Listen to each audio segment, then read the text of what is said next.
Welcome to learning the Maori vowels. The Arapu is the foundation of Te Reo Rangatira. To learn Te Reo Rangatira, one has to familiarise themselves with the basic vowel sounds to be able to pronounce ngā kupu, the words correctly, in a karakia or a basic mihi to one another, or learning a pepeha, and to do an oral presentation in front of people or whānau members. Take your time. Listen to the song.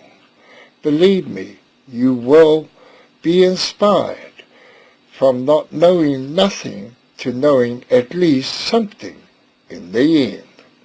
Go well and God bless. Ahaka.